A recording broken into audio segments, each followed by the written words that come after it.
Bueno, me presento, mi nombre es Gabriel Los Santos y voy a coordinar la charla de esta mañana. Como ya saben, cada uno de ustedes tiene 10 minutos para exponer. Si les parece, podemos utilizar el orden de exposición que bajo la coordinación que tengo aquí.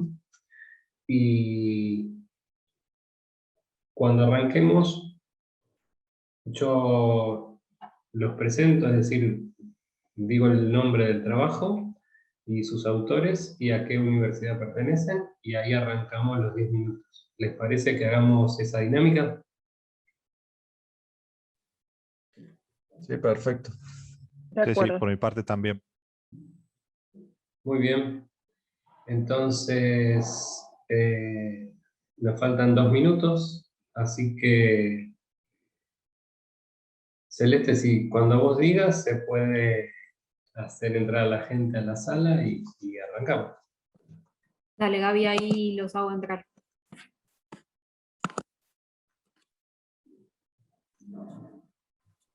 Listo. Muy bien. Empecemos entonces. Yo voy a ir viendo los tiempos, igual creo que todos están, por la experiencia de todos estos días que vengo con las charlas, todos los expositores manejan muy bien sus tiempos, así que vamos por eso. Bueno, buenos días. Vamos a comenzar con la comisión A13, que es metodología del diseño. Y está dividida en varios trabajos, y vamos a ir pasando por cada uno de ellos, así los autores de los mismos pueden dar su semblanza acerca de lo que proponen en sus textos. Así que arrancamos. Vamos con el primer trabajo. Utilización de focus group en el proceso de diseño. Tristán Barseguian, de la Universidad Nacional de Córdoba. No sé si dije bien tu apellido, Tristana. Lo dijiste perfecto. ¿Qué tal? Buenos días. Buenos días. Cuando gustes. Bueno, muchas gracias. Lo primero que había que definir de acuerdo al horario era si era buenos días o buenas tardes, así que buenos días. Y bueno, muchas gracias sobre todo por esta oportunidad de estar presente aquí. Mi nombre, como lo dijiste recién, es Tristana Barseguian. Yo soy docente de la Facultad de Arquitectura, Urbanismo y Diseño de la Universidad Nacional de Córdoba, de las materias Comercialización de Productos 1 y 2. Y bueno, justamente referido a una experiencia que vivimos desde esta cátedra, conjuntamente con dos asignaturas troncales de la carrera de diseño industrial, diseño correspondiente al nivel de tercer año, que se llama diseño 2A, y diseño correspondiente a segundo año, también con la cátedra A, diseño 1, a pesar de la diferencia con los nombres del nivel. Son las experiencias que voy a relatar, que voy a pasar a relatar, ¿no? Estas dos experiencias se llevaron a cabo durante la pandemia, ¿no? Cuando fue el dictado de clases virtuales, y básicamente en ambos casos lo que hicimos fue realizar un simulacro de grupos de foco vinculado a diferentes etapas en el proceso desarrollado en trabajos prácticos de cada una de estas asignaturas, ¿sí? Bueno, un poco durante el año 2020 y el 2021, todo el dictado de clases de la Facultad de Arquitectura, Urbanismo y Diseño de la UNC se materializó a través de entornos virtuales, y si bien en una etapa inicial las complicaciones fueron significativas, la verdad es que la apropiación de los métodos y herramientas tecnológicas por las distintas cátedras de esta unidad académica facilitó muchísimo los procesos de interacción y de realización de experiencias conjuntas, que fue un poco lo que aprovechamos con estas dos cátedras que les mencionaba recién. Justamente considerando que la información sobre el sujeto destinatario es un input de relevancia para el diseñador, conocer aspectos que lo identifican y reconocer hábitos conductuales vinculados con el producto a diseñar permite optimizar el proceso de diseño. Y en tal sentido fue que se planteó la realización de dos grupos de foco, cada uno con una de estas cátedras, ¿no? El grupo de foco en realidad es una técnica que permite investigar al consumidor, generando básicamente información cualitativa. La sesión de grupo es una forma de recolección de información directa y desestructurada, basada en una dinámica de grupo, bajo la conducción de un moderador y centrada en un tema específico de investigación, tal como lo define Orozco en su libro Investigación de Mercado. También llamada grupo de enfoque, grupo de foco o focus group, consiste en convocar una cantidad reducida de personas. Algunos autores hablan de 8 a 10, otros de 6 a 10, para hablar justamente sobre un producto, sobre un servicio o sobre una organización. Los participantes suelen ser recompensados por su intervención y su aplicación suele ser bastante costosa porque hay que buscar un lugar para realizarla, hay que cubrir todos los gastos de traslado de los asistentes, además de disponer la tecnología para grabar, registrar lo que se trata en la misma y luego, bueno, sí, desgrabar y generar todos los informes correspondientes. La facilidad de acceso a las reuniones virtuales y su amplia difusión durante el primer periodo de la pandemia del COVID-19 permitió dar un giro a la realización de los grupos de foco, disminuyendo notablemente sus costos operativos. Con respecto a la primera experiencia desarrollada, que fue entre la cátedra que tengo a cargo, comercialización, junto con la materia de diseño de tercer año de la cátedra A, tuvo como propósito conocer el comportamiento de los consumidores en el proceso de compra y uso de sillas listas para ensamblar, destinadas a ser usadas indistintamente en ambientes interiores como exteriores. Los objetivos que se establecieron para la actividad fueron definir atributos valorados por parte de los potenciales consumidores de sillas, conocer sus preferencias respecto de canales de comercialización, identificar surgimiento de necesidades, maneras de informarse, alternativas a evaluar hasta llegar a la compra, y también empezar a definir posibles perfiles de consumidores potenciales. Al momento de realizar esta actividad, cabe destacar que los estudiantes ya habían avanzado en el proceso de diseño, ubicándose ya en una instancia propositiva. Señalo esto porque es una diferencia sustancial con la otra experiencia que llevamos a cabo. En la reunión donde se abordó la temática de las sillas, justamente con los distintos asistentes que se convocaron, surgieron atributos identificados por el usuario asociados a calidad, hacia funcionalidad, también como aspectos perceptuales de su valoración económica.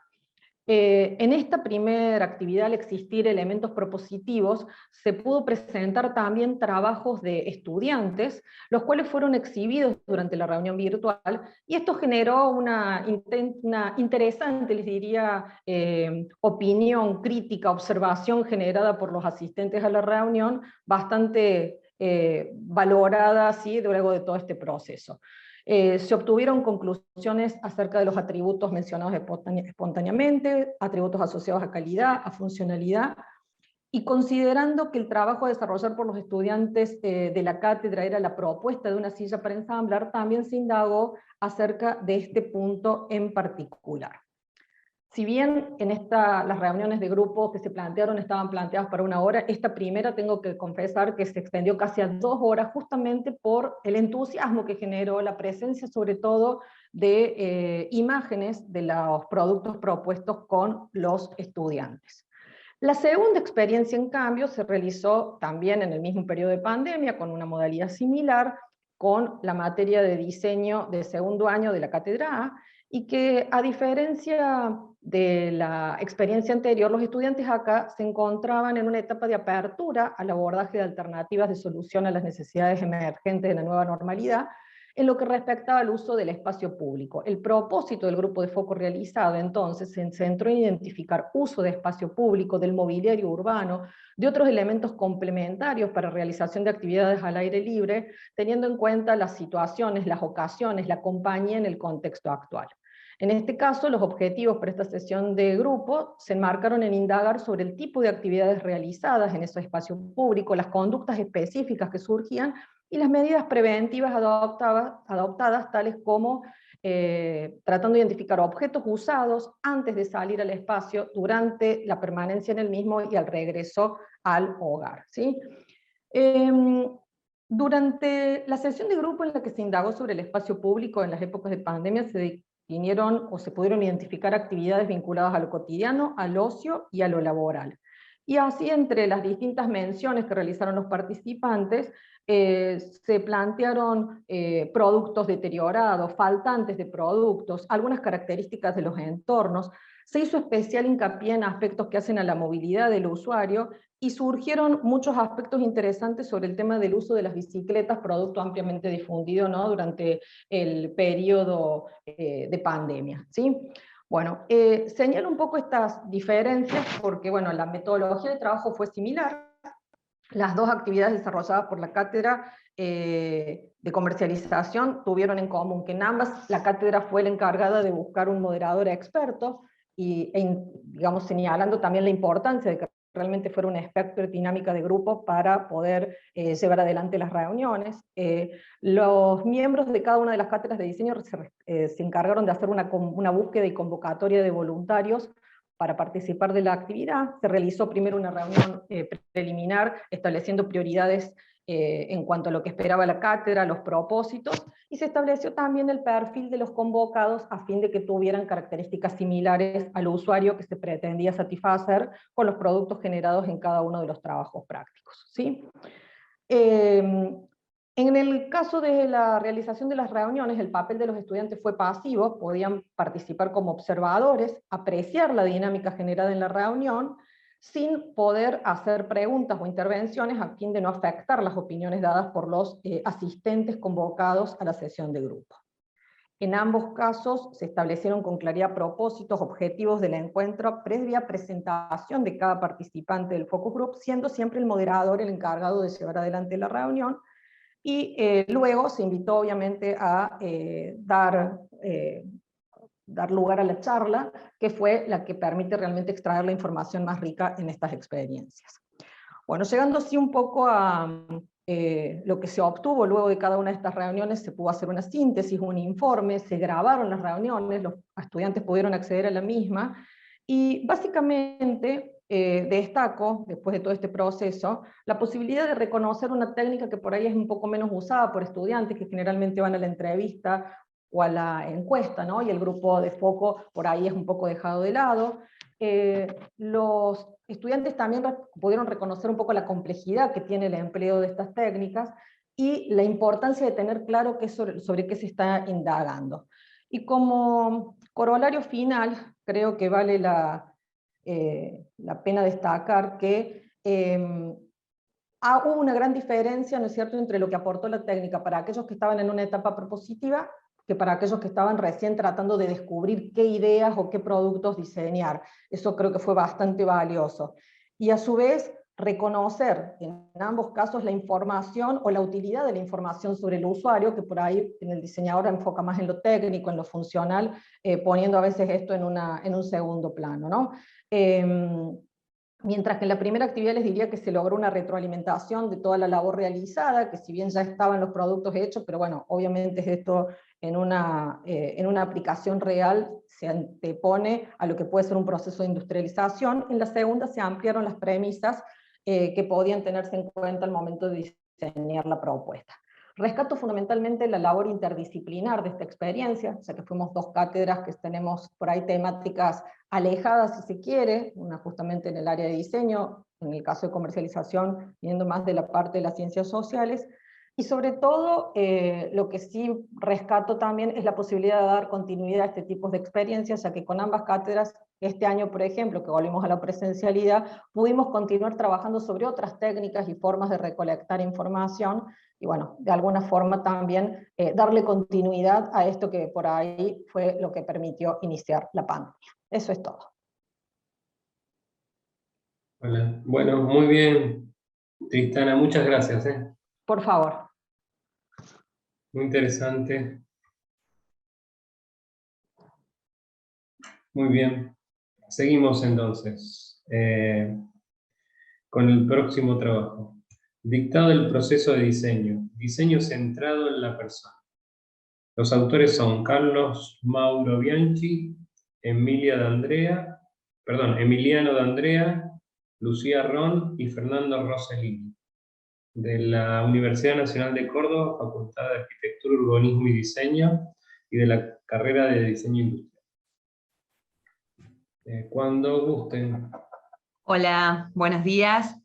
Mi nombre es Lucía Ron y como decía Gabriel, junto con los diseñadores Mauro Bianchi, Fernando Rossellini y Emiliano D'Andrea, vamos a compartirles una experiencia de dictado del proceso de diseño desde el diseño centrado en la persona. Nuestro trabajo se articula en 4 preguntas. Yo voy a empezar por la primera, que habla un poco como de quiénes somos y dónde enseñamos, con el objetivo de mostrar el contexto académico donde ocurrió esta experiencia como para que se pueda interpretar mejor. Nosotros somos parte del equipo de la Cátedra de Diseño Industrial 1B en la carrera de Diseño Industrial de la Facultad de Arquitectura, Urbanismo y Diseño en la UNC. Esta asignatura es la asignatura troncal del segundo nivel de la carrera, pertenece al área proyectual y tiene una modalidad de taller que se puede ver ahí en la imagen.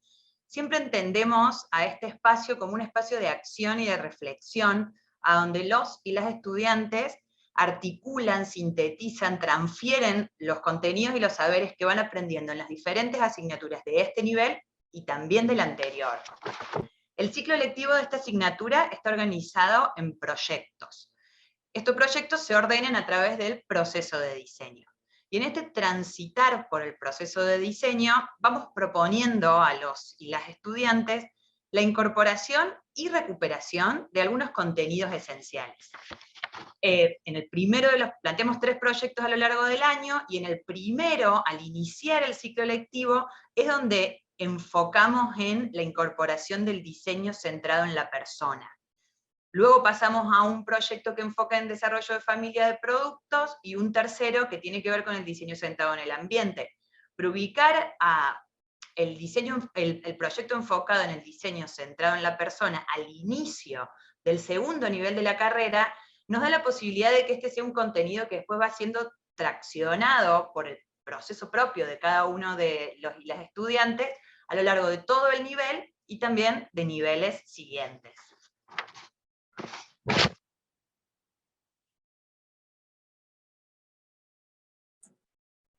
Bueno, respondiendo al segundo punto, que básicamente responde a la pregunta de cómo estructuramos el proyecto, utilizamos como excusa, razón o argumento para enfocarnos en el diseño centrado en las personas, al abordaje del utensilio para rallar alimentos en el ámbito doméstico.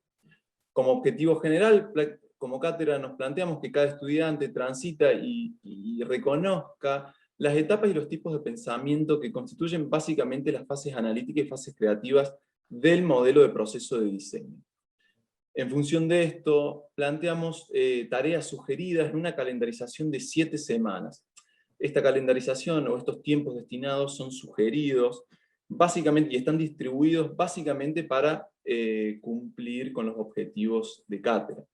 Estas tareas de investigar y programar responden a la fase analítica, y para esto planteamos una serie de instrumentos o herramientas operativas, como la evolución histórica de la actividad y la tipología, el análisis de caso, la experiencia y el registro vivencial en primera persona, la observación no participante y entrevista, encuestas, y finalmente el programa a partir de un cuadro de doble entrada.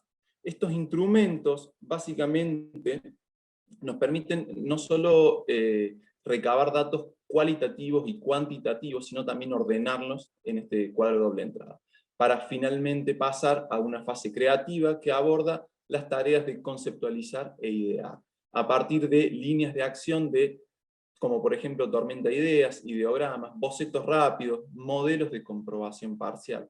Finalmente los y las estudiantes presentan 2 ideas de producto, una con mejora incremental y la otra con una innovación radical.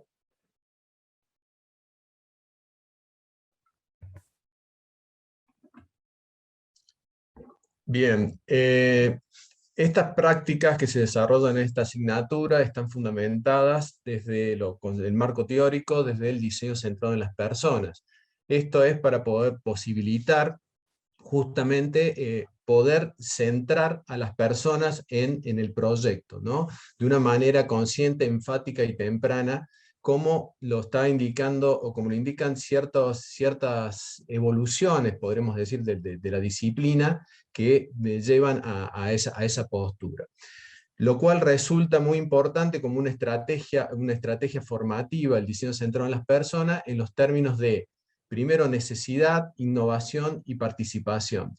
En tanto necesidad, creemos que, como ya lo expresara Guy Bonciep y muchos otros autores a lo largo de la historia del diseño, es importante centrar a la persona en los proyectos y centrar en la interfase, que es la que posibilita una acción eficaz, ¿no? Poder satisfacer una necesidad a través de una acción eficaz. Esto es desde lo funcional y lo operativo del producto, ¿no? Que nos permite esto. También centrarnos en la actividad, ¿no? Nos permite que se convierta en una herramienta de innovación, puesto que permite correr de escena la tipología del producto y las características formales del mismo, y poder centrarse en la esencia del mismo, que es la utilización y la acción eficaz, para lograr que la persona pueda participar de una actividad, ¿no? De manera plena, lo cual también da un carácter de inclusión a los productos desarrollados. Por otra parte, la participación se ha magnificado en los últimos años con respecto a la digitalización y a cierta democratización de los procesos dentro de lo que son las empresas o los desarrolladores de productos, puesto que cada vez es más necesario y más posible poder interactuar con las personas que van a ser los destinatarios del proyecto en diferentes momentos del proceso, ¿no? Ya sea en su génesis o en su producción. Bueno, perfecto. Y por último, recopilar un poquito cuáles son los emergentes que encontramos en esta implementación del proceso de enseñanza y aprendizaje, y podemos descubrir como 4 grandes ideas que son las que se grafican en estos 4 gráficos. La primera es esta idea de que el diseño centrado en la persona es una corriente de pensamiento relevante a la formación de diseñadores industriales que posibilita fundamentalmente un cambio de foco disciplinar. En vez de centrarnos en el producto, nos empezamos a centrar en las acciones y las necesidades que tiene la persona. Eso nos lleva a este segundo punto, ¿sí? Que es la generación de un escenario proyectual significativo y prospectivo. Prospectivo porque ya vemos que muchas empresas están incorporando nuevas técnicas de participación de los usuarios, ¿no? Entonces se reorganiza, por decirlo así, las relaciones elementales del proyecto. Entonces, con foco en la persona o en torno a la persona, se relaciona la actividad, el producto y el contexto. Esto genera un tercer punto, un tercer emergente, que es un proyectista o un diseñador descentrado, ¿sí? Descentrado del foco del proyecto, lo cual hace que empiece a tener que interrelacionar mucho más con otras personas, escucharlo, favorecer la empatía. Entonces se empieza a generar como un rol mucho más interesante, que no es el meramente proyectista, sino el de posibilitar realidades cada vez más accesibles y cada vez más inclusivas.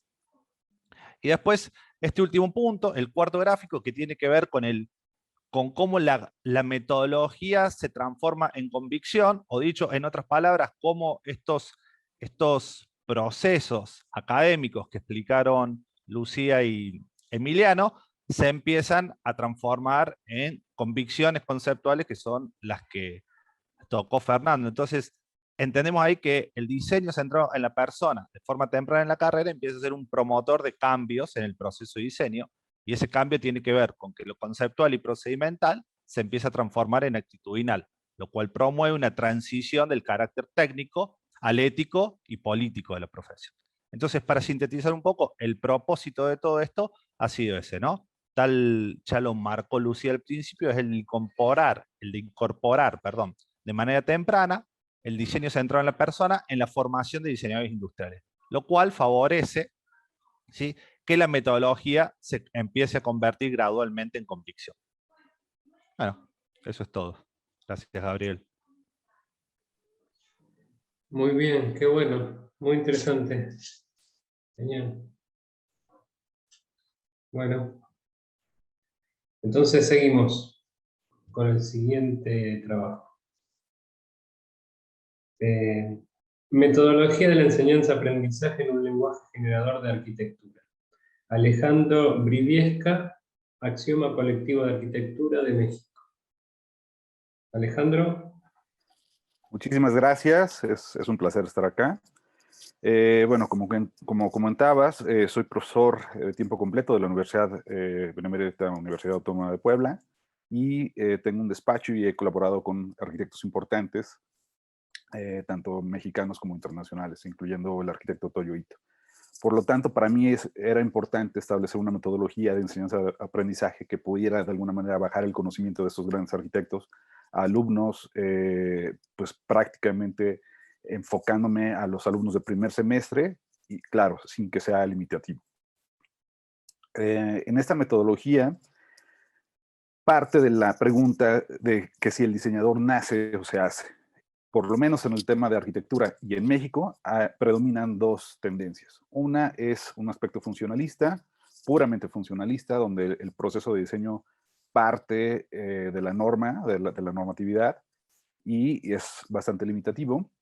Y por otro lado, hay una tendencia hacia la búsqueda de la forma y de la conceptualización desde una idea rectora donde predomina la forma, dejando a un lado la función. Entonces hay un desequilibrio y no hay un punto central que nos lleve a una arquitectura mucho más reflexiva, mucho más pensante, estéticamente productiva y al mismo tiempo funcional desde el aspecto físico, biológico y psicológico.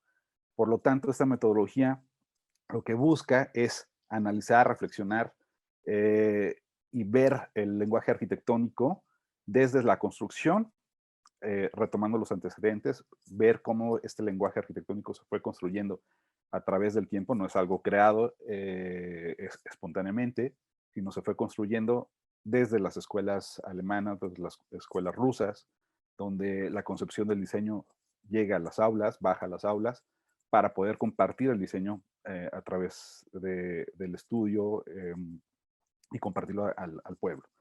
Esto a veces se nos olvida como arquitectos y es importante retomarlo, entender cómo esa exploración del diseño lleva a la construcción del lenguaje que poco a poco se va construyendo, después pasa por la modernidad y desgraciadamente en la modernidad el tema funcionalista se reduce a algo estético, simplemente a un estilo. Sin embargo, de esa exploración surgen grandes arquitectos como Le Corbusier, Mies van der Rohe, etc. Sin embargo, la metodología de diseño, hay un lapso donde está estancada y ahí vienen estas metodologías de los años 70 funcionalistas que siguen permeando en nuestros tiempos. Esta escasez de bibliografía en cuestión del proceso de diseño arquitectónico me lleva a generar una metodología donde podamos sistematizar diferentes estrategias de aprendizaje donde el alumno pueda apropiarse de esas estrategias, entendiendo que el conocimiento lo va a construir a través de aproximaciones sucesivas, donde va a ir comprendiendo el lenguaje arquitectónico como una herramienta para poder leer otros edificios, leer el contexto y producir edificios que dialoguen con este contexto. Por lo tanto, la metodología trata de fundamentar bibliográficamente la posibilidad de conceptualizar a la arquitectura como un lenguaje transmisible a través de un proceso de enseñanza que pueda adquirir el mismo alumno y pueda desarrollar otras habilidades. Pueda esta metodología analizar los enfoques, las tendencias de la enseñanza del diseño arquitectónico a través de diferentes momentos históricos para poder sintetizarla y poder adaptarse a las nuevas tendencias de la enseñanza. Es importante mencionar que con esa metodología está basada en 12 fases. Estas 12 fases incluyen la parte de la búsqueda de los antecedentes a través de la construcción del lenguaje hasta llegar a un producto final, un producto arquitectónico. Estas 12 fases están de alguna manera enfocadas a la revisión y fundamentación teórica del objeto de estudio, en este caso el diseño arquitectónico, la propuesta metodológica didáctica enfocada en 12 fases y la comprobación de esta metodología. He tenido oportunidad de ejercer esta metodología en diferentes grupos, desde primer semestre, mediados y tesis, para poder ver los resultados. Se ha comprobado esta metodología con más de 1000 alumnos y está basado prácticamente, como decía, en 12 fases. Las fases inician desde la comparación del lenguaje escrito con el lenguaje formal espacial, entendiendo las unidades básicas como si fueran las letras, el punto, la línea, el plano, para poder descubrir las cualidades espaciales formales en el diseño. Estas cualidades formales espaciales son los principios que nos van a dar orden para la creación de nuestras ideas y que nos van a ayudar a interpretar otros contextos como el sitio o diferentes contextos sociales, políticos, económicos, para poderlo traducir a ideas y traducirlo a formas y a espacio. De esta unidad básica hay diferentes etapas, por tiempo no voy a mencionar todo el proceso, pero con esta unidad básica se van conformando la construcción del conocimiento para poder de alguna manera evolucionar a través de la fenomenología de las formas. Esta metodología está basada en una perspectiva fenomenológica que tiene que ver con la esencia de los elementos, con la exploración, con la construcción del conocimiento a través de esta experiencia. Y después de pasar por las unidades básicas, llegamos a la evolución formal de la geometría. El alumno empieza a experimentar con diferentes geometrías para poder encontrar otras cualidades espaciales, y después pasamos a una tercera etapa donde se desarrolla la exploración de la luz, de la materialidad, de diferentes elementos, de tal manera que el alumno empieza a entender lo que es el lenguaje arquitectónico, y con esto ya no ve solamente formas. Con esto el alumno puede ver un edificio y puede entender la esencia de lo que hay, puede entender los problemas que tiene y puede evolucionarlos. Ya no es una crítica superflua. Con esto generamos que el alumno empiece a generar o empiece a adoptar un propio discurso que puede plasmar ya de una manera ordenada, de una manera congruente, hacer un análisis con el contexto, de tal manera que pueda leer las cualidades espaciales que hay en ese contexto, donde su propuesta dialogue con este contexto. Ya no es algo impositivo, no es algo formal, no es algo funcional, sino ya es un elemento coherente con este contexto y único que pertenece a ese sitio. Por lo tanto, a través de esta exploración, el alumno ya puede formar propuestas arquitectónicas coherentes que de alguna manera vayan siendo un pretexto de diseño para que en un futuro el alumno pueda desarrollar esas habilidades por su propia cuenta. Es decir, la metodología genera estrategias que el alumno puede adquirir, desarrollar con el tiempo en su vida académica y en su vida profesional, y con eso tener mejores resultados. Gracias al tiempo que hemos desarrollado esta propuesta, bueno, pues ya hay alumnos que ya están ejerciendo y donde podemos ver resultados ya en un impacto directo en la arquitectura y en la ciudad. Bueno, pues con eso termino. Pues muchísimas gracias. Gracias a vos, Alejandro.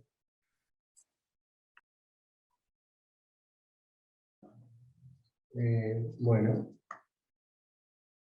vamos a seguir entonces.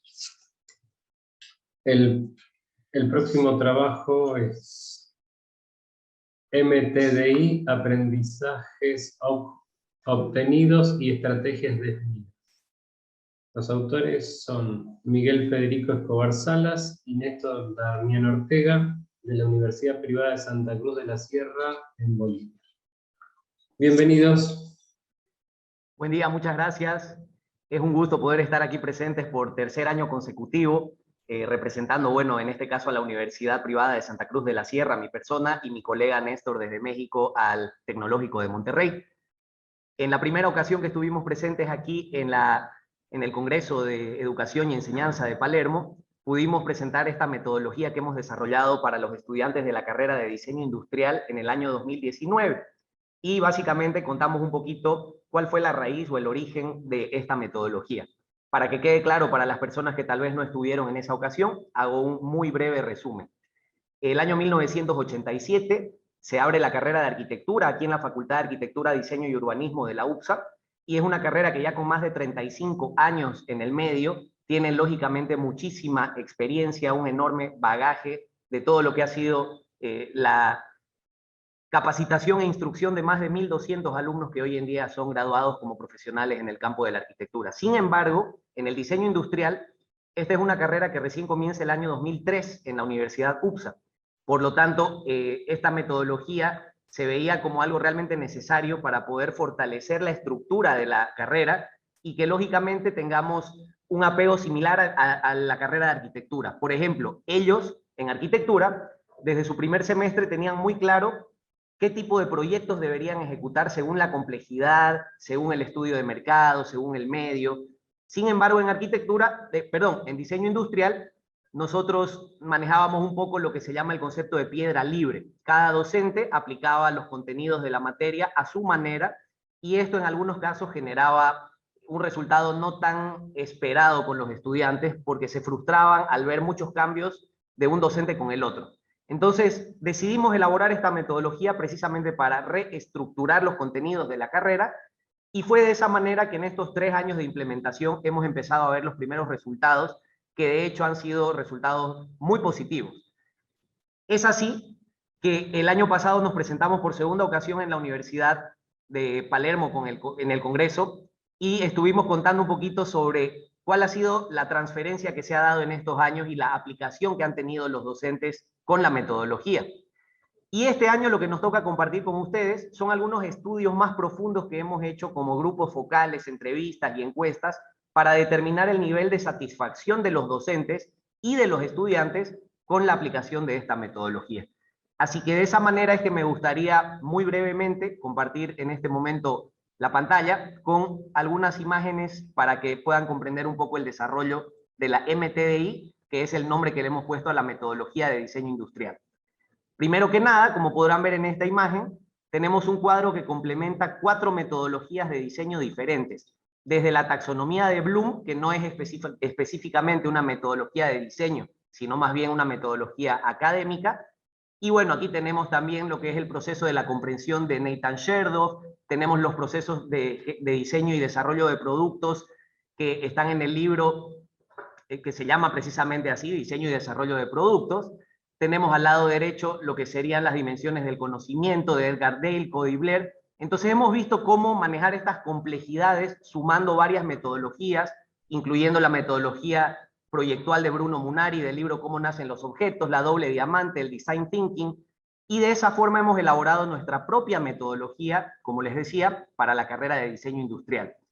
Esta metodología tiene una cualidad de ser una metodología dinámica, interactiva, que permite que el estudiante pueda coparticipar en el proceso de diseño, identificando cuáles son las tareas que debe desarrollar, pero proponiendo sus propios gustos, sus propias necesidades o sus propias sugerencias para poder aplicarlas de forma un poco más libre. Así no se vuelve una metodología impuesta para los docentes y los alumnos, sino más una guía de trabajo que permita, bueno, desarrollar los conocimientos y habilidades que pretendemos dentro de la carrera.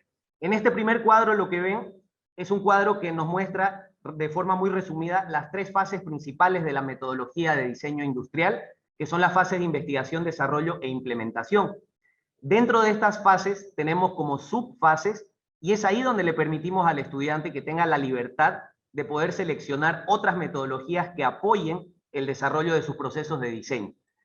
En segundo lugar, tenemos un cuadro que hemos denominado la escala de criterio y enseñanza para el aprendizaje del diseño industrial, donde ustedes pueden encontrar desde los criterios más simples hasta los más complejos, de forma que el estudiante o el docente que tiene que abordar un trabajo pueda determinar con qué tipo de modelo se va a trabajar, con qué técnica, con qué material, para qué mercado, con qué escala, qué uso se le va a dar al producto, qué procesos industriales se tendrían que atravesar durante la elaboración de ese producto. Entonces, este es como un mixer de proyectos, podríamos decir, que nos permite jugar de alguna forma con la elección de los temas que se van a llevar a cabo en la materia de taller de diseño. Y eso es lo que hace que esta metodología sea, repito, dinámica, mutable e interactiva, a diferencia de otras metodologías. También este símbolo que ven al lado derecho se encuentra en varias páginas de la metodología de forma consecutiva. que nos quiere decir que el estudiante o el docente que hagan uso de ella pueden efectivamente proponer, reinventarla o sugerir algunos cambios que luego nos puedan llegar a los autores para tratar de reproducir estas mejoras y aplicarlas en la próxima edición que se plantea de la MTDI. Y finalmente, y antes de darle paso a mi colega Néstor desde México, algo que ya habíamos expuesto en ocasiones anteriores, son los diferentes perfiles que nosotros jugamos dentro de la MTDI. Estos perfiles o roles profesionales, como lo mencionaba nuestra colega Tristana al principio, son roles interdisciplinarios que básicamente permiten que el estudiante pueda identificarse con estas personalidades durante los 7 talleres de diseño industrial, pasando por el artista, el científico, el detective, el maker, el antropólogo, el digital, hasta llegar a ser un emprendedor y un jefe de proyectos que maneja todo el proceso completo. Y por último, entre algunas de las características que encontramos con estos estudios que venimos realizando en los últimos 2 años, como les digo, grupos focales, entrevistas a alumnos y docentes, hemos determinado que la manera más fácil de transmitirle a los estudiantes cómo aplicar la metodología durante cada taller de diseño es a partir de esta plantilla que se ha elaborado, que resume todos los contenidos de la metodología, como ser los materiales que se deben trabajar, los tipos de proyectos, el alcance, las palabras clave, la pregunta clave que se debería responder el alumno, y así sucesivamente. Entonces, con todo esto, nos hemos determinado algunas estrategias para seguir de aquí adelante con las mejoras continuas que corresponden para que esta metodología se pueda seguir implementando, y no solamente en nuestra universidad, sino tal vez en otros países de Latinoamérica. De esta forma le doy paso a mi colega Néstor Damián para que pueda seguir con la presentación. Muchas gracias.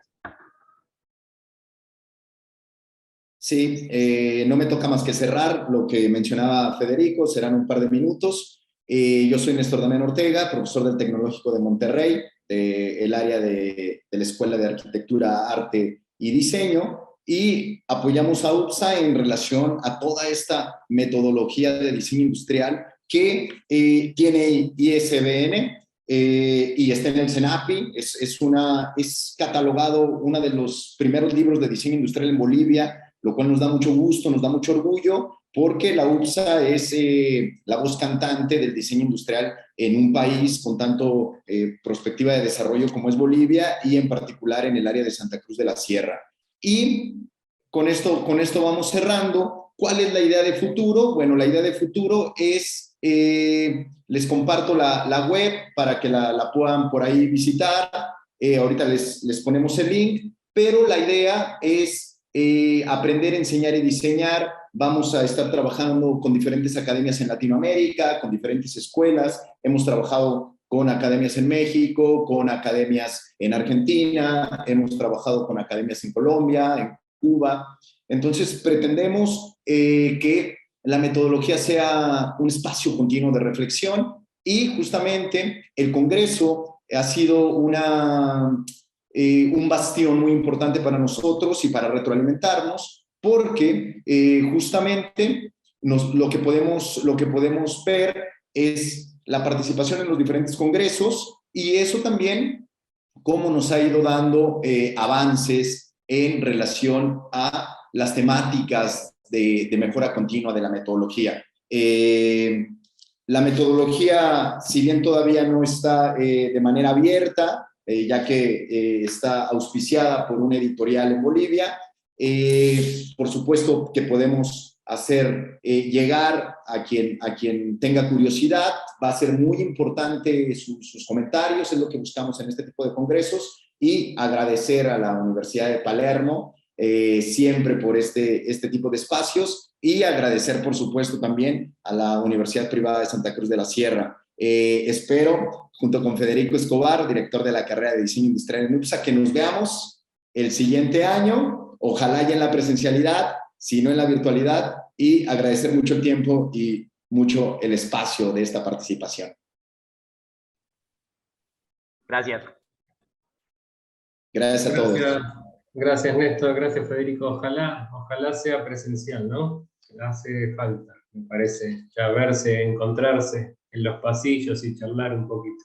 Y llevárselas a todos, darles ahí un ejemplar, estaría increíble, para que le metan mano.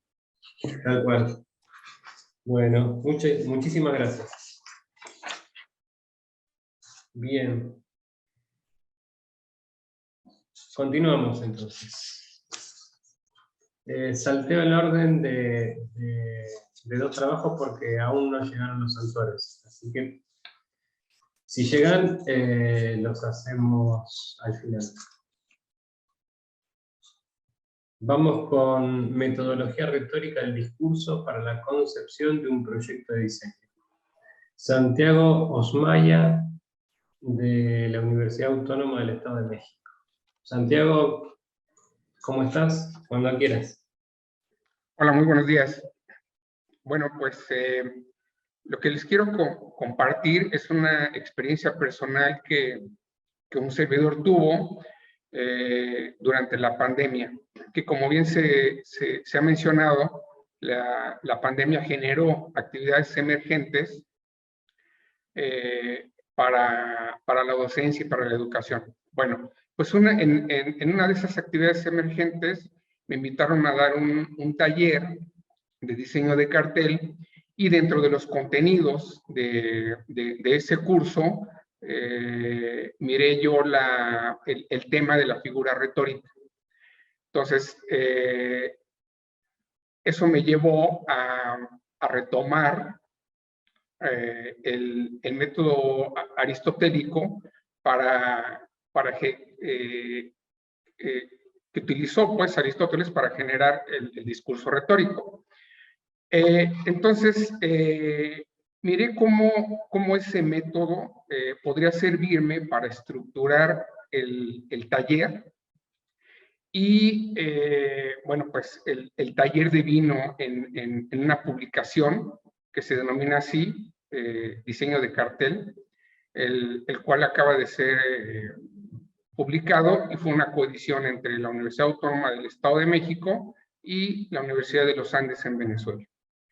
Bueno, una vez que se hizo ese trabajo, yo miré la bondad del método de Aristóteles, miré cómo se podría utilizar no solamente en el diseño gráfico, sino también aplicaba a otras áreas del diseño, como el diseño industrial, el diseño de modas, el diseño arquitectónico, ¿no? Entonces, lo que he venido haciendo son aproximaciones de ese método. Voy a compartir la pantalla. Aproximaciones de ese método que se compone mayormente de 4 fases, ¿no? Que es la inventio, la dispositio, la elocutio y el actio.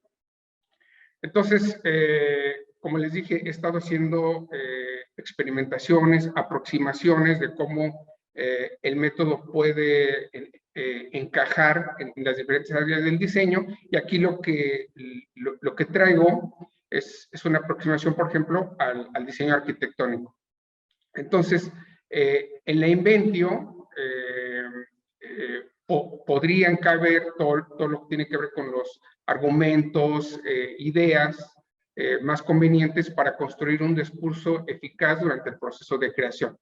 Entonces, aquí tiene que ver todo eso que han mencionado los arquitectos, que son más expertos que yo, desde luego, y que tiene que ver con la perspectiva, el terreno, la cimentación, esta cuestión histórica que se menciona de la arquitectura, los conceptos arquitectónicos, etcétera, etcétera. Y después viene la dispositio. En la dispositio, pues entra la organización de todos esos elementos del discurso, ¿no? Que tiene que ver cuántas habitaciones se necesitan en una casa habitación, de acuerdo al terreno, las áreas libres, cómo están comunicadas, cuántos baños se necesitan, las orientaciones que tienen que tener, ¿no? Para que exista ventilación, la entrada de la luz solar, etcétera, etcétera, ¿no? Es aquí donde encaja, o en esta fase de la dispositio, estos elementos. Y después viene la elocutio, ¿no? Que tiene que ver con el estilo de comunicar. Es decir, no solo hay que decir, sino decirlo como se debe. Entonces, aquí en el locutio, desde luego, está impregnada, sí, el estilo del arquitecto, de la arquitectura, pero también tiene que ver con todo el contexto en el que emerge una edificación, ¿no?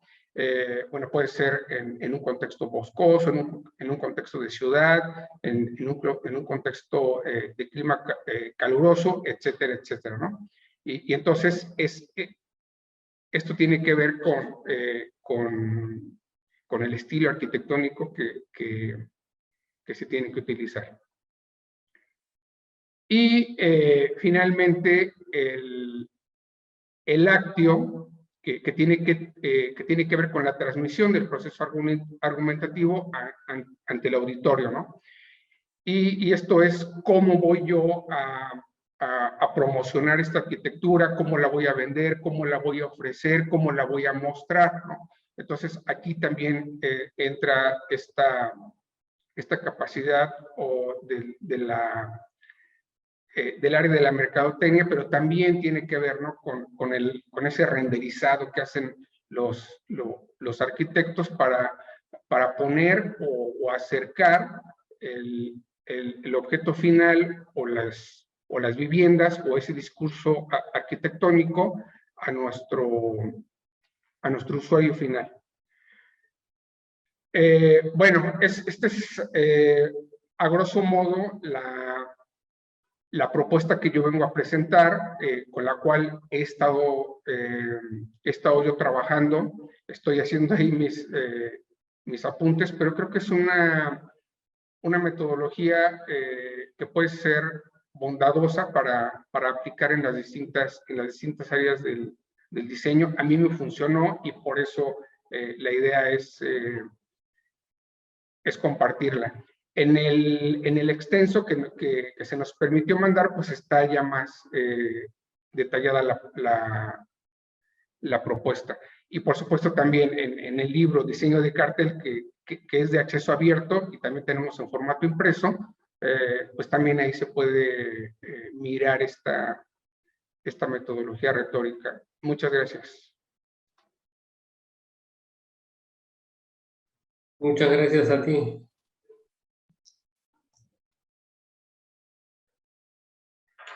Muy bien.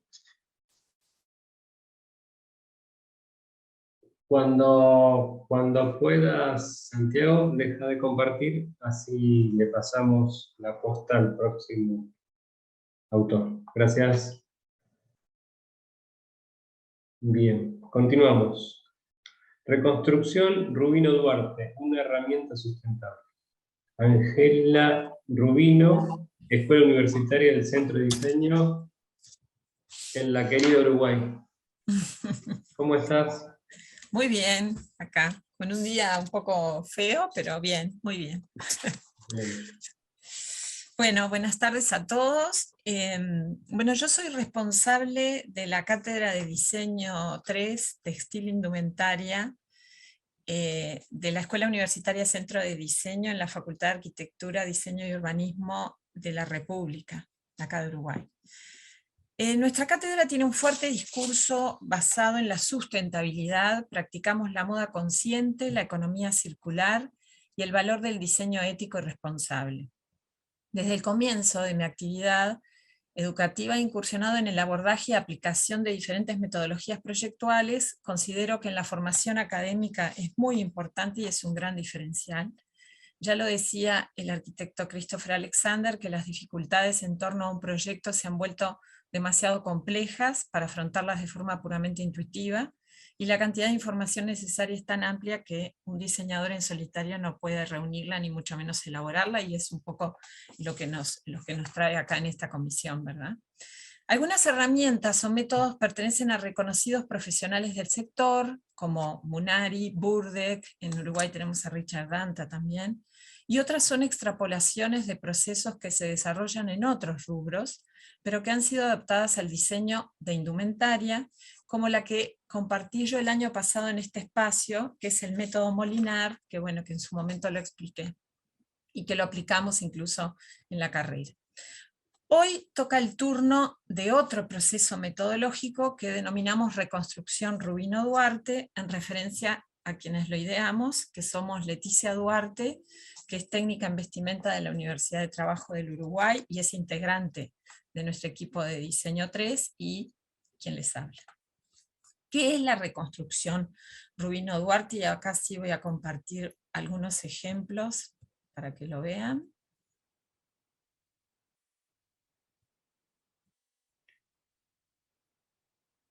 Aquí.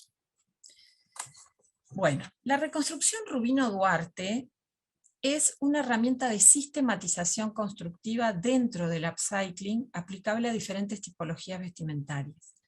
Es un método que se emplea directamente a prendas de desecho, a prendas desechadas, es decir, de pre o de post consumo. Pueden ser que estén estoqueadas, que no hayan sido vendidas, o pueden ser que estén, que se recopilen en casa de segunda, o que estén en el ropero de alguien, o en las estanterías de alguna empresa que ya no tiene más interés en venderlas, o que han sido devueltas.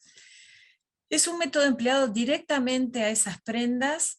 Sufren, que lo que se hace es mediante ciertos procedimientos y recursos, sufren transformaciones que las hacen cobrar una segunda vida.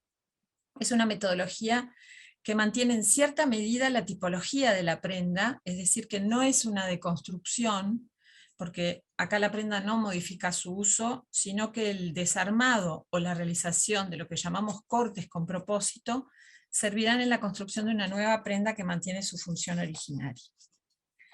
Como todo proceso proyectual, y sobre todo si se trata de una colección en indumentaria, es necesario tener claro el objetivo de la misma, ¿no? ¿Qué queremos mostrar con la colección o hacia qué público la vamos a ofrecer? ¿Cuál es el tema de inspiración de esa colección? Si es un tema pictórico o no, si está alineado en una determinada tendencia, para qué tipo de público, cuál es la funcionalidad. Sabiendo esto, por otra parte, lo que hacemos es, al partir de prendas pre o post consumo, tenemos que hacer una clasificación en tipologías, en materiales constructivos, en talles, para luego sí poder comenzar este proceso de elaboración, que el proceso lo tenemos protocolarizado para las distintas tipologías, pero que simplemente les voy a mostrar unos ejemplos nomás, y de prendas superiores. Es decir, que lo que hacemos es partir de dos prendas de igual tipología, que previamente lo que tenemos que analizar es su procedencia, su antigüedad, la composición, las medidas totales y parciales de esas prendas, los talles, el peso, las partes constitutivas, las técnicas de confección, los detalles de terminación, detalles decorativos, los avíos, tanto externos como internos, la funcionalidad y el uso. Luego, según la tipología, es que se empieza a practicar el protocolo. En este caso que muestro acá, por ejemplo, son prendas superiores. Entonces, el protocolo se basa en el primer paso, tiene que ver con la acción de desarmar y descoser. Se descosen mangas, cuellos, solapas si es necesario o no, dependiendo del objetivo. Y estas partes se reservan. En caso de cierres, por ejemplo, las prendas que tienen cierres, cuando son cierres metálicos, generalmente son cierres y de prendas que están en desuso, están arrumbrados o tienen problemas de funcionalidad, y entonces se quitan. El segundo paso tiene que ver con la acción de cortar con propósito. Significa que es un corte pensado, analizado previamente, para que el resultado sea provechoso y para que la prenda en sí tenga que ver con esto de la colección final. Consiste en aplicar cortes, sean horizontales, a la altura de un detalle constructivo, como puede ser un canesú, un bajo busto, la cintura, la cadera, o la textura que merezca ser salvada o mantenida en su ubicación original. El tercer punto tiene que ver con la acción de intercambiar, es decir, se intercambian las piezas obtenidas entre las dos prendas seleccionadas, se presenta, se comprueba si el mensaje de esa nueva vestimenta es coherente con los conceptos que teníamos desde el inicio, Y el cuarto paso, que tiene que ver con esta repetición de corte, porque puede suceder que tengamos que repetir el corte, ahí sí el corte puede ser vertical o 2 cortes diagonales inclinados, pero siempre simétricos respecto al eje central de la prenda. El quinto paso es la constatación, y es decir, es volver a presentar la nueva tipología. ¿Cuáles son los recursos a nivel estético que se pueden sumar a esta construcción? Bueno, pueden ser apliques, bordados, estampas, avíos, teñidos.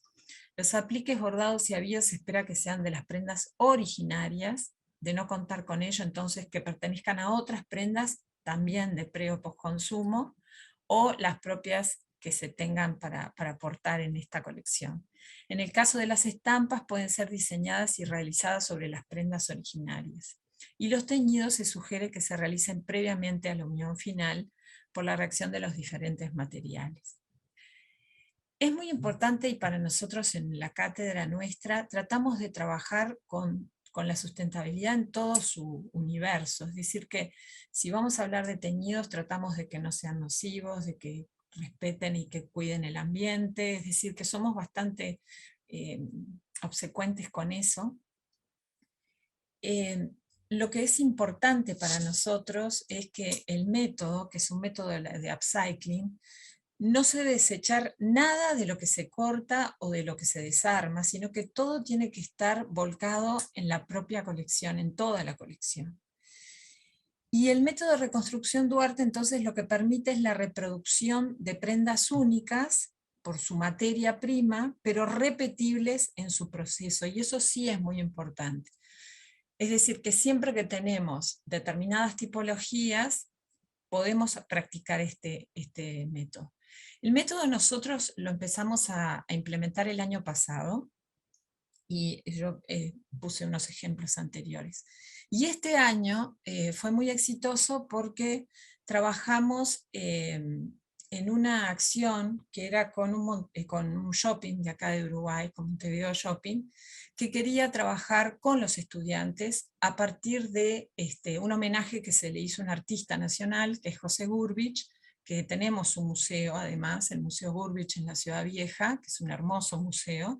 Entonces trabajamos, la inspiración fue las obras de Gurbich, y los estudiantes a partir de la donación que hicieron las marcas del shopping, que tenían prendas en desuso, utilizaron este sistema, y entonces hubo como una doble ganancia, ¿no? Porque por un lado pudimos constatar el éxito del método, a su vez los estudiantes tuvieron la oportunidad y se hizo una selección por parte de la gente del museo y del shopping, una selección de trabajos para ser exhibidos en el museo, y después las colecciones tuvieron la oportunidad de los estudiantes venderlas en el shopping. Así que creo que fue que es lo que estoy mostrando ahí.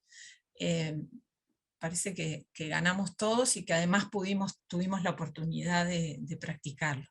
Sepan disculpar que estamos como en un ambiente muy de arquitectura y yo les largo este mazazo de indumentaria, pero bueno, es el métier nuestro, y bueno, y nosotros somos bastante insistentes con la metodología. A veces se cree que porque es ropa o que es indumentaria, entonces uno tiene que volar un poco más, y sin embargo la metodología ayuda muchísimo y es como una bisagra en poder hacer trabajos profesionales y hacerlos en diferentes escalas. Así que es eso. El método lo tenemos, bueno, lo compartimos en la cátedra, así que acá fue como un breve resumen de lo que hacemos. Muchas gracias. Gracias, Ángela. No, bueno, si bien hay bastante de arquitectura en esta mesa en especial, pero todos hablan en mayor o menor medida de la sustentabilidad, así que está perfecto, vamos por el mismo lado. Muchas gracias. Bueno, próximo trabajo. Enseñanza de modelo para diseñar módulos por repetición gráfica. Montserrat Tamayo, Isabel Salinas Gutiérrez, Universidad Autónoma de Baja California, en México. Isabel, cuando gustes.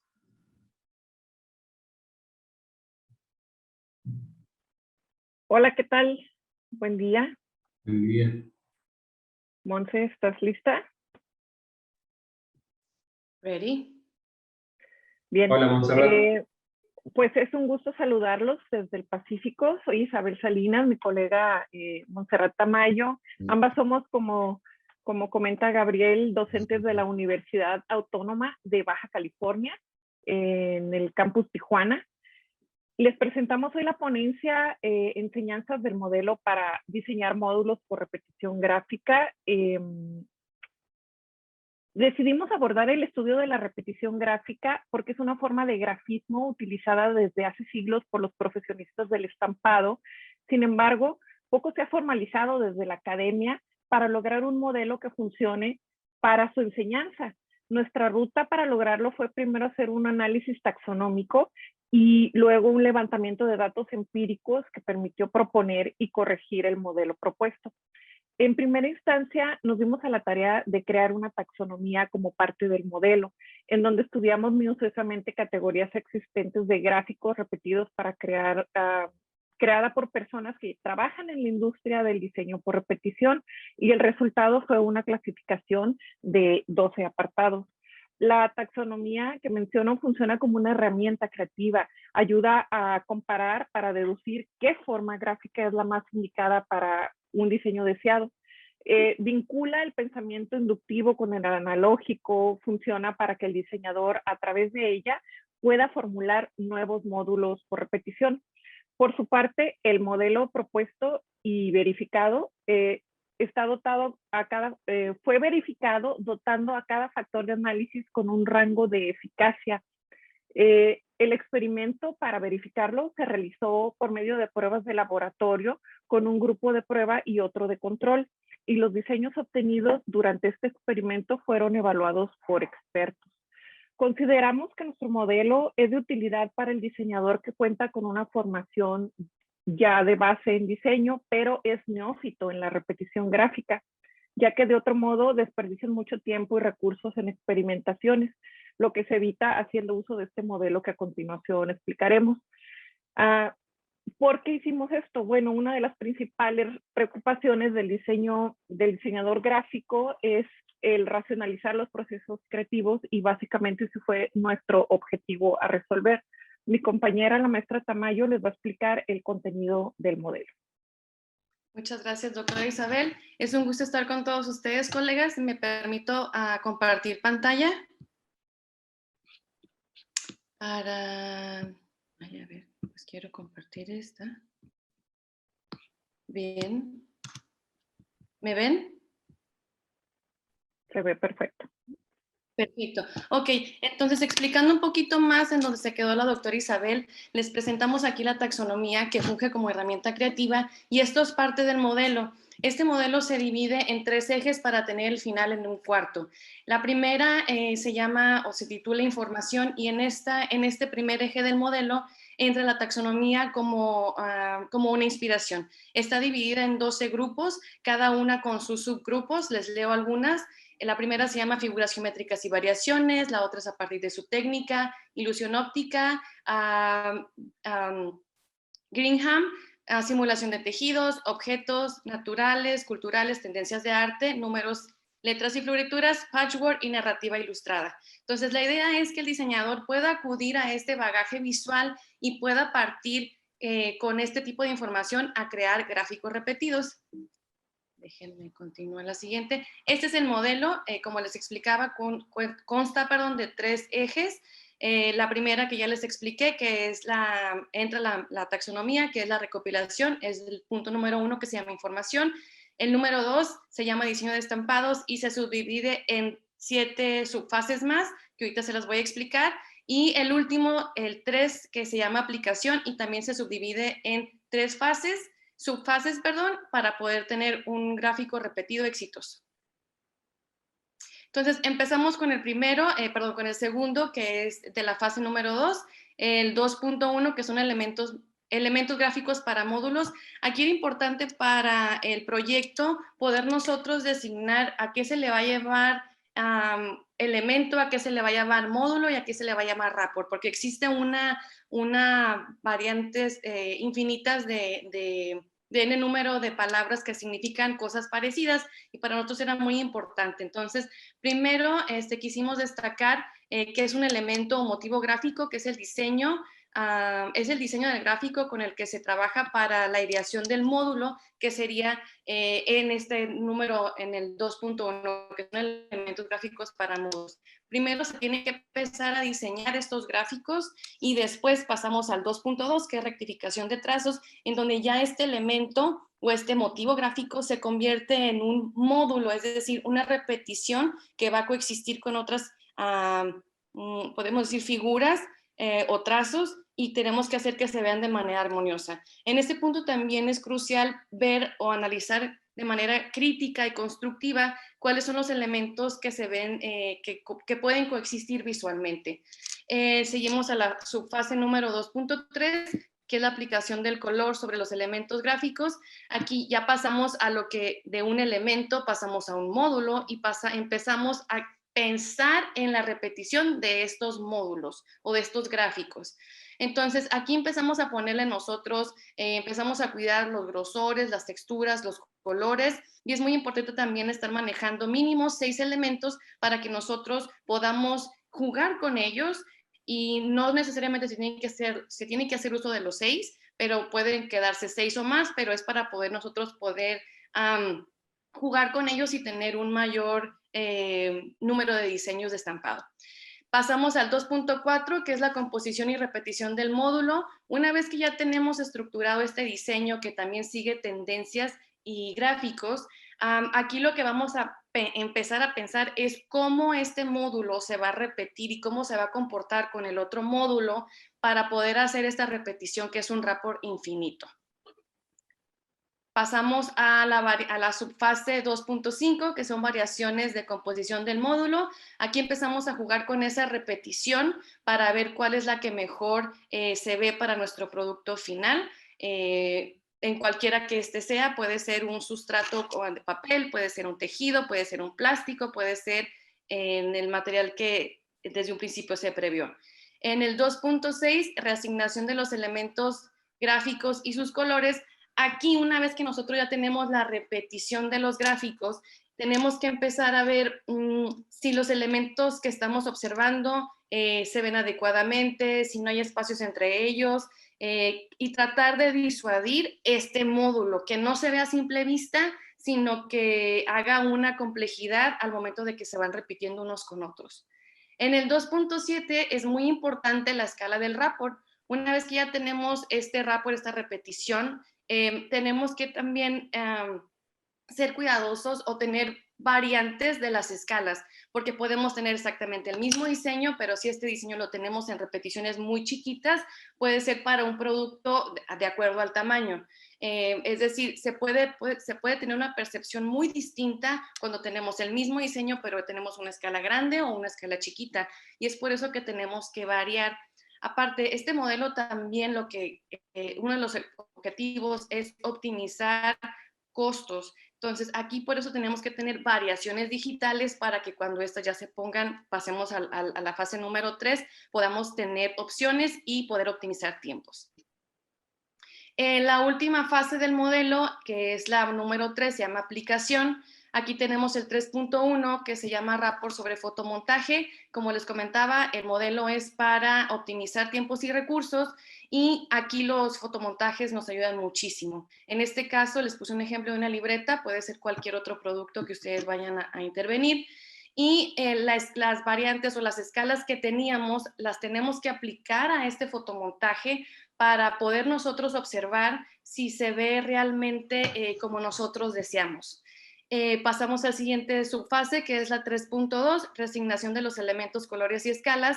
Una vez que ya observamos el fotomontaje, nuestro diseño sobre el producto, se ve mucho más real y aquí es donde nosotros podemos otra vez hacer una reasignación tanto de colores, de acomodos, gráficos, colores, y por eso es que les pongo esta muestra que tenemos acá, que es la 3.2, en donde quisimos quitar un poquito la monotonía de los círculos y empezamos a trabajar con lo que ya teníamos, pero dándole otro acomodo y otro tipo de escala. En este caso sí es un poco más grande. Y en la subfase final, que es la 3.3, que es rapport mejorado sobre el fotomontaje, aquí lo podemos ver, ya tenemos el producto listo y lo podemos visualizar. Y de esta manera se pretende ya en la vida real poderlo mandar a manufacturar, pero ya sabemos cómo va a quedar realmente y no hay, pues, el error de margen de error o de económico es muy poco. Muchas gracias. Bueno, eso fue la metodología que se presentó y eso sería todo por nuestra parte. Muchas gracias. Bueno, gracias, muy amables, muy interesante. Muy bien. Bueno, quería saber, no los veo en la sala, no sé si están los colegas que faltan. ¿Hay alguien que no expuso? Gaby, no entraron, ¿eh? No entraron, ¿no? No. Bueno.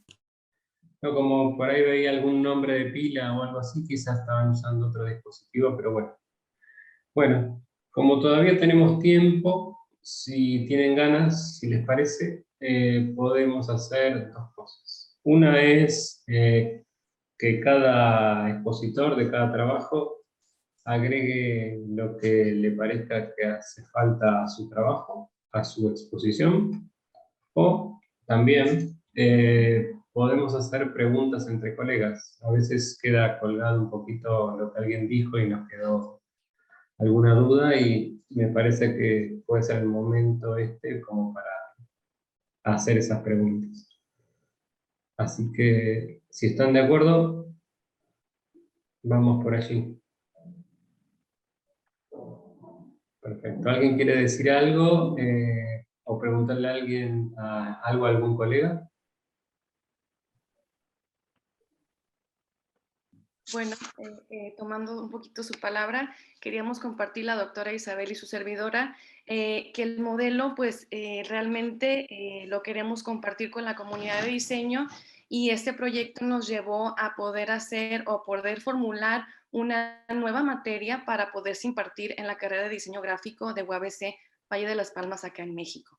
Entonces, estamos muy emocionadas, la doctora Isabel y yo. Esto está formulado para el nuevo plan de estudios y pues enseñarle al diseñador que realmente hay un amplio ámbito en esto del diseño de repetición, muy redituable, y pues queremos compartir esta información con ellos y toda la comunidad. Como ustedes saben, todos tenemos el tiempo muy limitado, por eso ahorita la maestra Montserrat se fue a explicar este modelo de forma muy rápida.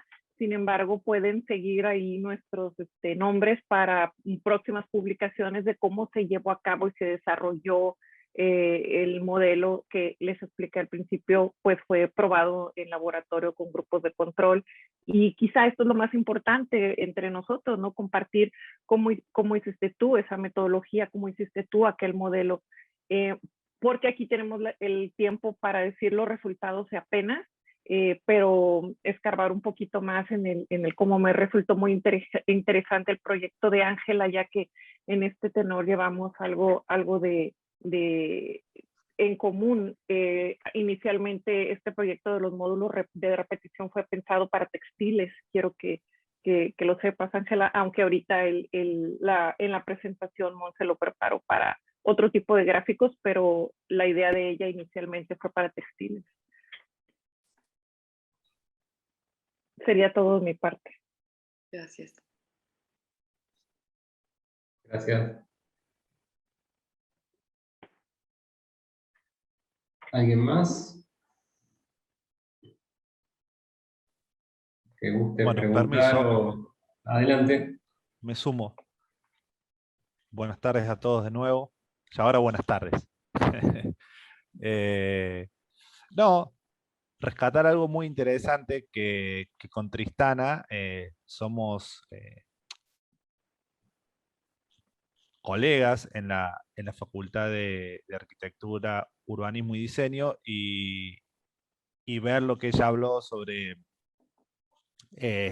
los focus group me hizo acordar que una de las reflexiones que habíamos hecho juntos con el equipo de cátedra, yo les recuerdo, nosotros hablamos de toda esta idea de incorporar de forma temprana el diseño centrado en las personas en el proceso de diseño. Una de las cosas que nos dimos cuenta es que si bien usamos encuestas, usamos entrevistas y demás, hubiese sido muy útil, digamos, organizar un focus group de manera metodológica. Si bien constantemente pasa en el taller porque un estudiante nos cuenta, muestra la propuesta y demás, me parece que escuchando esta idea de Tristana, me parece que hay un potencial para transferir metodológicamente al taller también esto del focus group. Así que hay mucho de relación entre eso, el diseño centrado en las personas y las necesidades que vimos nosotros mientras no, al final que hicimos la reelaboración del proceso, bueno, esta necesidad de incorporarlo. Así que ya nos pondremos en contacto con Tristana para trabajar un poquito más sobre eso. Bueno, aprovecho para aclarar que, de hecho, por lo menos hay una cosa y que creo que en algo te involucra, Mauro, porque, bueno, como bien decía, estamos en la misma facultad, pero justamente lo que yo comentaba al final de mi charla, que en este año se dio la oportunidad de seguir trabajando con estas dos cátedras que inicialmente tuvimos una posibilidad en la pandemia de empezar a activar este tipo de actividades. Bueno, la propuesta justamente fue en el primer cuatrimestre, ya hablamos con Mauro por ahí de hacer algo ahora similar con la otra cátedra. Justamente Mauro está en la cátedra de la tarde, vamos a decir, porque justo esto se dio de casualidad, ¿no? Por los horarios de la mañana. Y bueno, y ya que estás planteando esto, Mauro, ¿por qué no? Ya me estoy poniendo en marcha y ya después te hablaré para ver si en vez de repetir la actividad de este año, por ahí llevamos la anterior y ejercitamos lo del grupo de foco, que la verdad tiene, bueno, como decimos, una técnica por ahí, si bien conocida desde los nombres, por ahí menos posibilidades de ser implementada por ahí por el tema de los costos, pero bueno, la virtualidad lo facilitó, y bueno, aparte creo que en eso sí quiero que quede claro que lo que se planteó fue un simulacro, porque bueno, las condiciones, digamos, en las que se llevó a cabo era un simulacro, pero no obstante eso, bueno, mostró un poco la riqueza de la información que se puede obtener, y lo que es más importante, bueno, aportes significativos a quienes tienen que diseñar en cuanto a la generación de inputs para ser de alguna manera reelaborados o repensados a la hora de diseñar. Muy bien. Bueno. Y yo tengo una duda, perdón, es que no encuentro aquí para levantar la mano, lo he estado buscando. No hay problema. Ok, Tristana, ¿y ahora ya volvieron a la presencialidad en tu universidad, en la de todos ustedes? En el caso de los colegas sí, en el caso de mi materia no. Mi materia es una materia electiva y la decisión que se tomó fue que las materias electivas siguen en un formato virtual. No obstante ello, la verdad es que, bueno, dado que mi materia se da en 2 cuatrimestres y ahora justamente acá estamos empezando el segundo en el año, en hemos podido conseguir, hay bastantes restricciones en cuanto al espacio físico en esta universidad, y he podido conseguir por ahí aula como para por lo menos tener algunos encuentros presenciales, porque la verdad que, bueno, creo que si bien lo virtual tuvo sus posibilidades, creo que nos ayornó mucho a muchos docentes, el contacto cara a cara, cuerpo a cuerpo, vamos a decirlo, creo que es de las experiencias más lindas, me parece a mí, que tiene la docencia, ¿no? Y la oportunidad de replicar tu ejercicio, pues ahora quizá cuando ocurra la presencialidad, ¿no?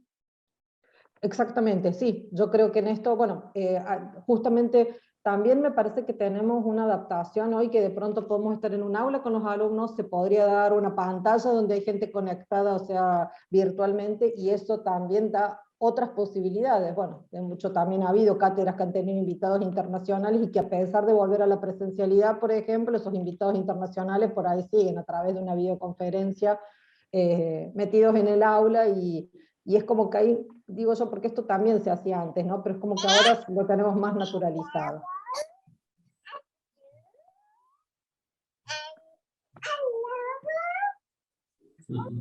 Muy interesante el aporte de Tilo, me parece. Muy bien. Bien. Me parece que en el chat Alejandro había puesto que quería comentar algo. ¿Puede ser?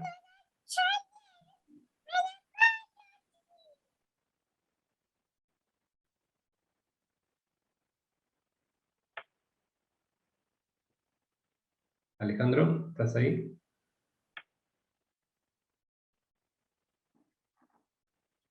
Bueno, si no, seguimos. Pero sí, acá encontré que había puesto que quería agregar algunas cosas.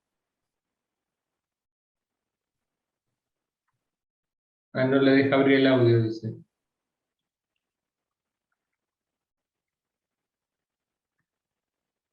Celeste, Alejandro Priviesca sigue teniendo... Ahí está, ahí va. Los permisos, sí. No se escucha nada más.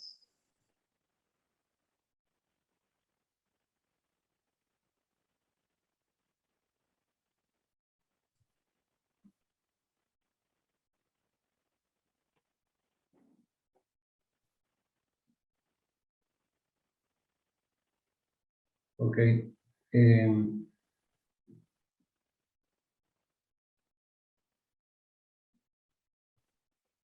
Fíjate, Alejandro, si... Ya. Perdón. Ahí está. Muchísimas gracias. Creo que están viendo ya mi pantalla, ¿verdad? Sí. Sí, nada más era, digo, el formato, al no tener imágenes, pues, la verdad es que me cuesta mucho trabajo porque pues, soy muy visual y el tema de arquitectura, pues obviamente se presta.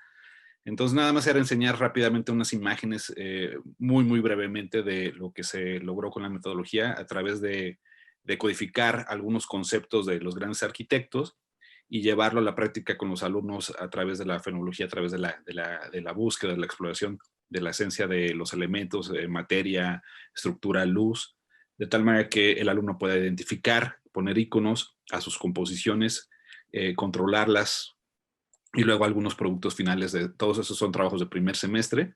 Nada más quería compartirlos para que se pueda ver un poquito el resultado del tema formal, espacial y de la complejidad ya de la formación de ciudad, ¿no? En conjunto. Nada más era eso. Muchísimas gracias. Ahora me voy a pelear. Gracias.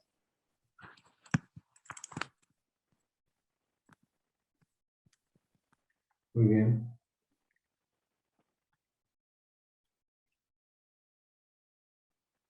¿Alguien más gusta hacer alguna pregunta o agregar algo de su trabajo? ¿O tiene alguna inquietud?